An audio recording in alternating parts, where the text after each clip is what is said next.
شہر رمضان الذی انزل فیہ القرآن ھدی للناس. کیوں نازل کیا اللہ نے قرآن کو شہر رمضان میں؟ کیوں نازل کیا؟ جی ھدی للناس. کس کے لیے ہدایت ہے یہ لوگوں کے لیے ہدایت ہے. تو عجیب مسئلہ یہ ہے کہ کتاب تو کتاب ہدایت ہو، اور کتاب پر ایمان لانے والے مسلمانوں میں بعض مسلمان یہ کہیں کہ اللہ کی کتاب کو سمجھ کر کے نہیں پڑھنا، گمراہ ہو جاؤ گے. کتاب کتاب ہدایت ہے، اور عجیب بات ہے کہ کتاب کتاب ہدایت ہو اور اس کو پڑھنے سے آدمی گمراہ ہو جائے. کیسے ہو سکتا ہے؟ ممکن ہی نہیں ہے. تو اس کا مطلب ہے کہ ہدایت پر آنے کے لیے کیا کرنا پڑے گا؟ اس کتاب کی تلاوت، اس کتاب کو پڑھنا، سمجھ کر کے پڑھنا، سمجھ میں آنے کے بعد عمل کرنا، عمل کے ذریعے، قول کے ذریعے دوسروں تک پہنچانا، اس پر ہونے والے اعتراضات کا رد کرنا، یہ ساری چیزیں اس کے اندر شامل ہیں. تو لہذا اس اعتبار سے اس بات کو ذہن میں رکھیں کہ یہ ھدی للناس ہے. اب چلیے ھدی للناس ہے، ہم کھولتے ہیں کتاب کو، پڑھتے ہیں سمجھنے کے لیے. تو تین باتیں ہم کو ملتی ہیں. پہلی بات یہ کہ حال، ہمارا جو حال ہے نا اس وقت، اس حال میں کلام پڑھ کر کے گویا آپ اللہ سے ہم کلام ہو. ٹھیک ہے، یہ حال ہے ہمارا. اچھا، اس حال میں پڑھتے پڑھتے جب ہم چل رہے ہیں تو ماضی کی طرف قرآن لے جاتا ہے اور کہتا ہے ماضی میں فلاں قوم کے ساتھ ایسا ہوا، فلاں قوم کی یہ شرارت تھی، فلاں قوم کی یہ بدماشی تھی، فلاں قوم کی یہ نافرمانی تھی، ہم نے ان کو ایسا سزا دیا، ایسے عذابات دیے، ایسے ہلاک کیا، ایسے برباد کر دیا. لیکن وہیں یہ کہتا ہے ماضی میں کچھ اچھے لوگ بھی تھے، پیدائش کے مقصد کو پورا کر رہے تھے، ان کو ہلاکت سے ہم نے بچا لیا ہے. تو اب کیا معلوم ہوا؟ یہ قرآن جس میں قصے آتے ہیں نا، واقعات، یہ کوئی تاریخی کتاب نہیں ہے، یہ کوئی قصہ گوئی والی کتاب نہیں ہے. کیوں واقعہ اس میں آیا ہے؟ عبرت ہے اس میں ہمارے لیے. کیا عبرت ہے؟ پڑھو اور سمجھو، دیکھو کہ نافرمانی کی پاداش میں کیسا ہوا، فرما برداری کے نتیجے میں کیا ہوا. تب ہم کو کیا کرنا چاہیے؟ پھر آپ کہو گے پڑھو گے تو گمراہ ہو جاؤ گے، 17 علم چاہیے، 18 علم چاہیے، 22 علم چاہیے. ارے پتہ نہیں اب وہ کیسے علم ہیں کہ جن کو پہلے حاصل کرتے ہوئے پوری عمر گنوا دی جائے اور بڑھاپے کو پہنچتے پہنچتے بھی کلام سمجھنے کے لائق نہ رہے. رب کا پیغام انسانیت کے نام ہے، ہم اسے پڑھنے کے لیے تیار نہیں ہیں. تو چلیے ھدی للناس، لوگوں کے لیے ہدایت ہے نا. تو ماضی کے قصے واقعات آتے ہیں، حال میں تو ہم کلام پڑھ رہے ہیں، گویا ہم اپنے رب سے ہم کلام ہیں. ٹھیک، اس کی بہترین دلیل کیا ہے؟ اللہ اکبر کہہ کر نماز شروع کر دی، سورہ فاتحہ پڑھنے لگ گئے آپ. الحمدللہ رب العالمین قال اللہ تعالی حمدنی عبدی. گفتگو شروع ہے نا، آپ نے کہا الحمدللہ رب العالمین، اللہ کہتے ہیں میرے بندے نے میری تعریف کی. اب اس پر تو آپ کو یقین رکھنا ہے کیونکہ نبی کا فرمان ہے. یہ غلط تو بات نہیں ہوگی نا، اگرچہ کہ آپ کو آواز سنائی نہیں دیتی کہ اللہ کہتا ہے فرشتوں میں. وہ موسیٰ علیہ السلام تھے، نبوت عطا کرنی تھی، بلا کر کے اللہ نے کہا، کلام شروع ہو گیا، کلام سنائی دیتا ہے، شوق آ گیا کہ پروردگارا آپ کا کلام تو سنتا ہوں، آپ کی ذات دکھائی نہیں دیتی، اپنے آپ کو دکھائیے، میں دیکھنا چاہتا ہوں. اللہ نے کہا نہیں دیکھ سکتے، کہا پہاڑی پر نظر ڈالو وغیرہ وغیرہ. واقعہ بڑا لمبا ہے، اگر میں اس طرح اگر موضوع سے ہٹتا جاؤں تو وقت بھی ناکافی ہو جائے گا. بہت اختصار کے ساتھ، اور میرے پاس 15 منٹ بچے ہیں، اس میں اپنی بات مکمل کرتا ہوں. چلیے، ماضی ہو گیا، حال سامنے آ گیا. اب قرآن جب ہدایت کی کتاب ہے، کتاب ہدایت ہے، ھدی للناس ہے، تو ہم پڑھنے جب لگتے ہیں تو یہ مستقبل کی باتیں کرتا ہے.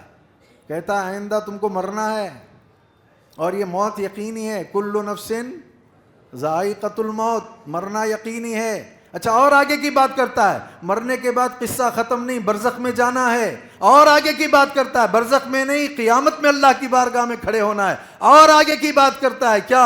تمہارا پروردگار یہاں رہتے رہتے جو یہ کتاب ہدایت تھی نا، جس میں ماضی، مستقبل، حال سب کچھ کر کے تم آئے ہو ہمارے پاس، اقرأ کتابک، اب اپنا نامہ اعمال پڑھو.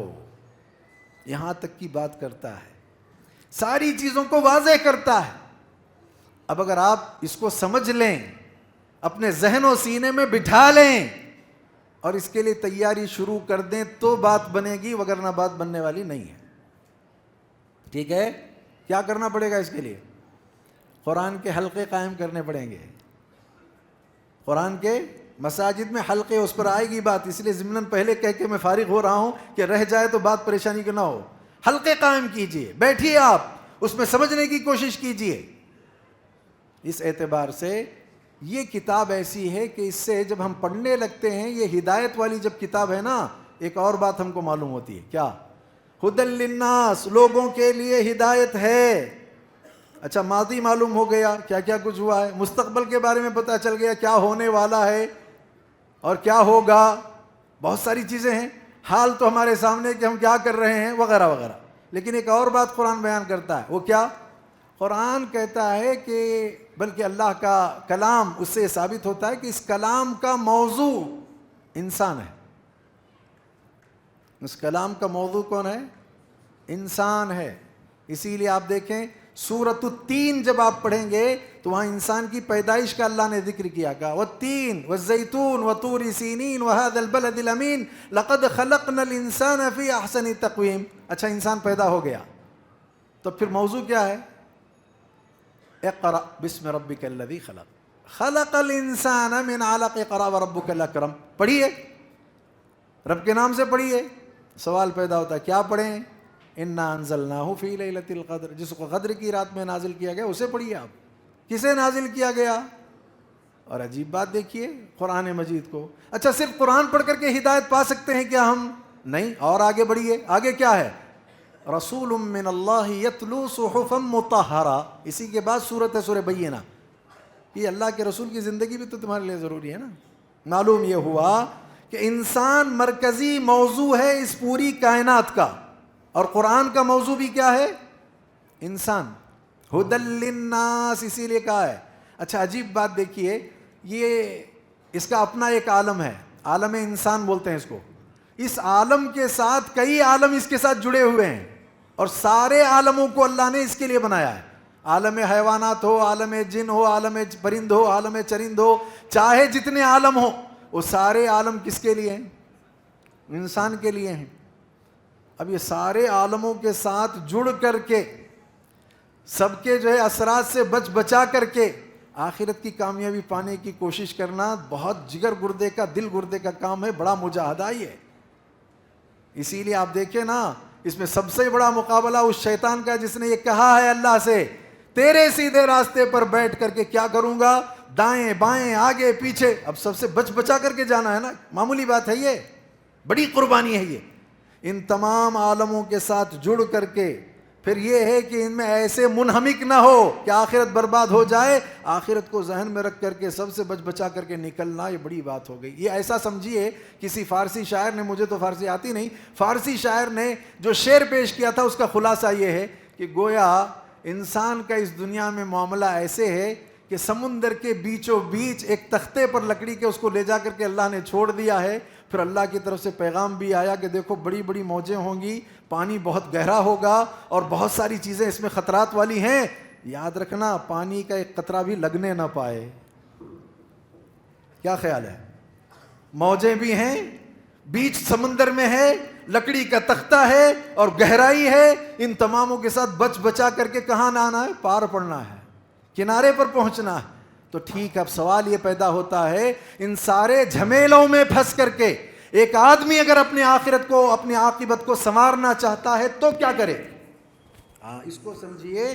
اس کے لیے قرآن نے کہا ہدی للناس. اس تختے پر بھی یہ قرآن اس کی ہدایت کرے گا، اس کی رہنمائی کرے گا کہ گھبرانے کی ضرورت نہیں ہے، ڈرنے کی ضرورت نہیں ہے. تم کو یہ بتایا جائے گا کہ موجوں سے تم کیسے بچ سکتے ہو، گہرائی میں غوطہ زنی کر کے یا غوطہ زنی سے کیسے محفوظ رہ سکتے ہو، کیسے اپنے آپ کو بچا سکتے ہو.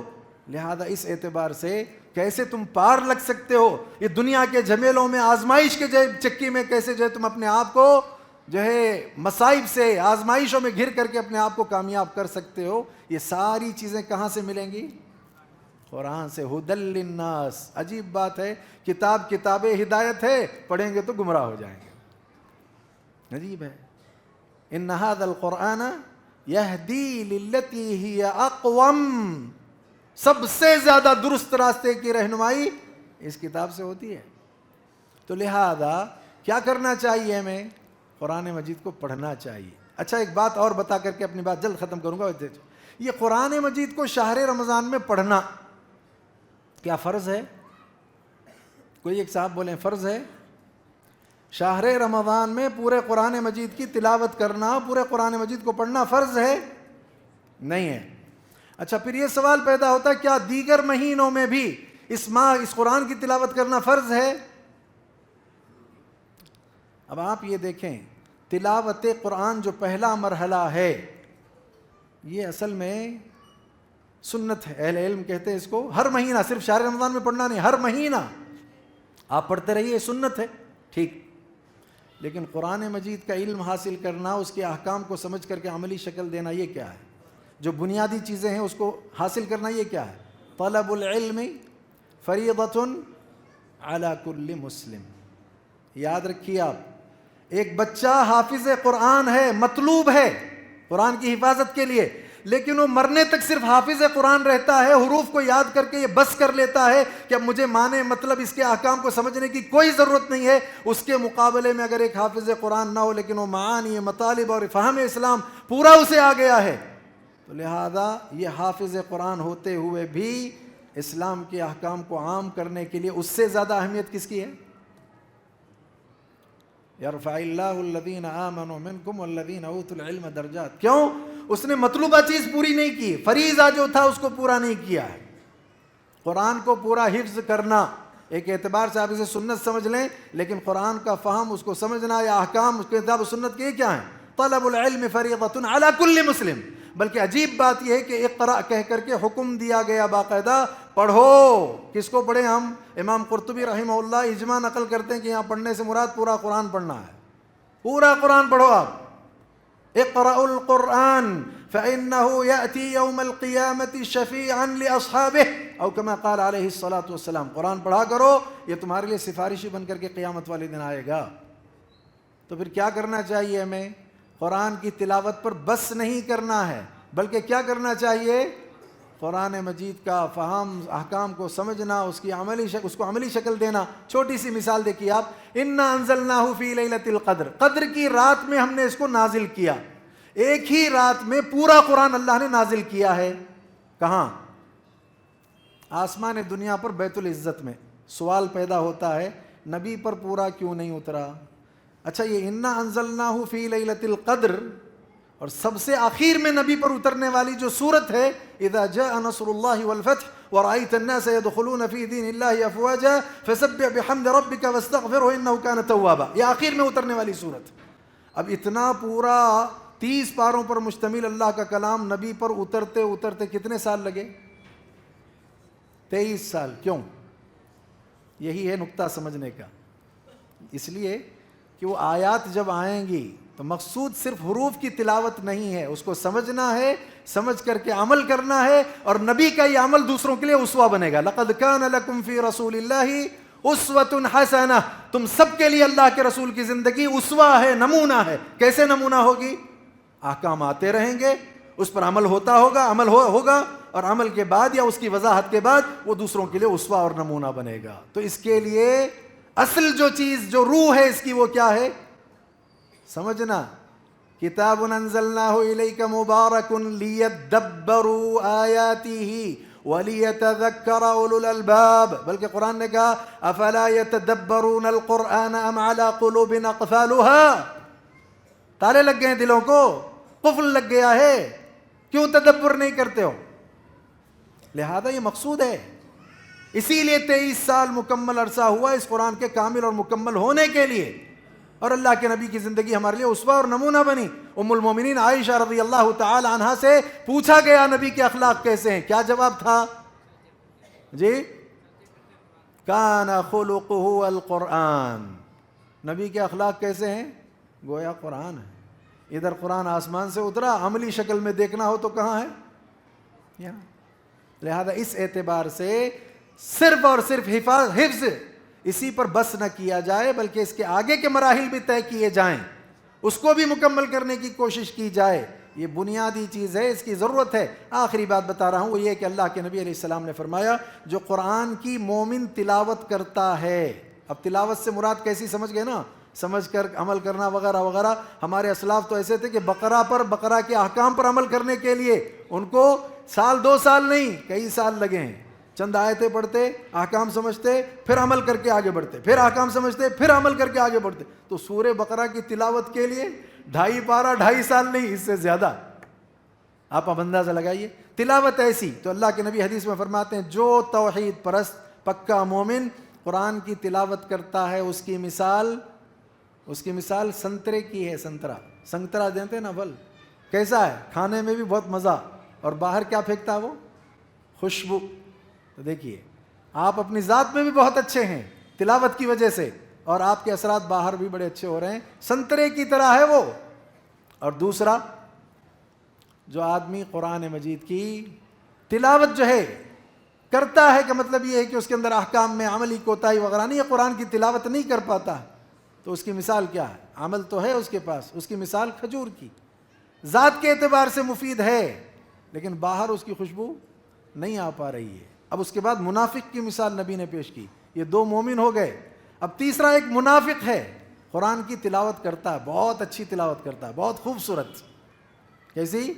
اللہ کے نبی نے تو بعض جگہوں پر کہا ہے خوارج وغیرہ کے حوالے سے، یمرقون بلکہ یقرؤون القرآن لا یجاوز حناجرہم.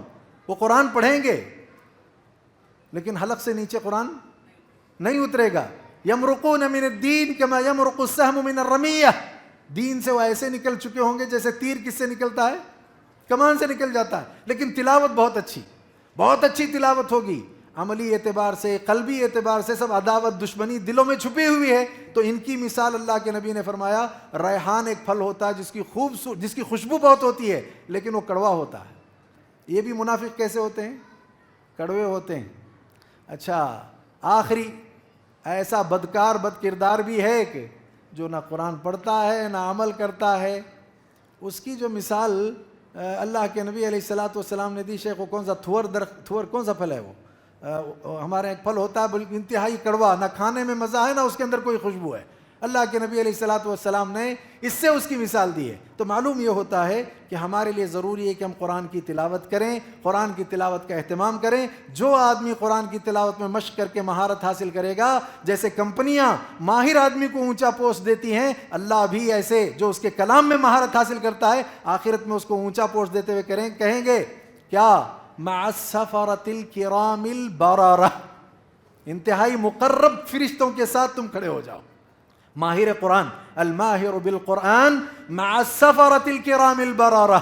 بلکہ آپ یہ دیکھیے نا، اللہ کے نبی علیہ الصلوۃ والسلام مسجد میں داخل ہوئے، 2 حلقوں کو دیکھا. تو کیا کرنا چاہیے مسجد میں ہم کو بھی؟ ذکر کا حلقہ اگر ہے تو قرآن کا بھی تو حلقہ ہونا چاہیے. لہذا 2 حلقوں کو آپ نے دیکھا تو ذکر اور دعا والے حلقے کو چھوڑ کر آپ کس میں جا کر کے بیٹھ گئے؟ وہ جو قرآن سکھا رہے تھے نا، اس حلقے میں جا کر بیٹھے. ان لوگوں نے پوچھا نبی سے کہ اللہ کے نبی، آپ ہمارے حلقے کے بجائے اس میں آپ گئے اور وہاں بیٹھ گئے. تو کہا انما بعثت معلما، میں معلم بنا کر کے بھیجا گیا ہوں، میں تعلیم دینے والا بنا کر کے بھیجا گیا ہوں. تو لہذا ہمیں قرآن مجید کی تلاوت کا خوب اہتمام کرنا چاہیے. اسلاف کی تاریخ اٹھا کر کے پڑھو گے تو کئی ایک ایسے ہمارے شخصیات ملتی ہیں. سفیان ثوری رحمہ اللہ کے بارے میں آتا ہے کہ جو ہی شہر رمضان شروع ہوتا تھا، اپنی وہ غیر رمضان کی نفل نمازیں چھوڑ کر کے سب سے زیادہ تلاوت قرآن میں اپنے آپ کو لگاتے تھے. امام مالک رحمہ اللہ کے بارے میں آتا ہے کہ جب وہ درس حدیث دیتے تھے، شہر رمضان کے آنے کے بعد درس حدیث کا سلسلہ موقوف کر دیتے اور قرآن مجید کی تلاوت میں اپنا وقت لگایا کرتے تھے.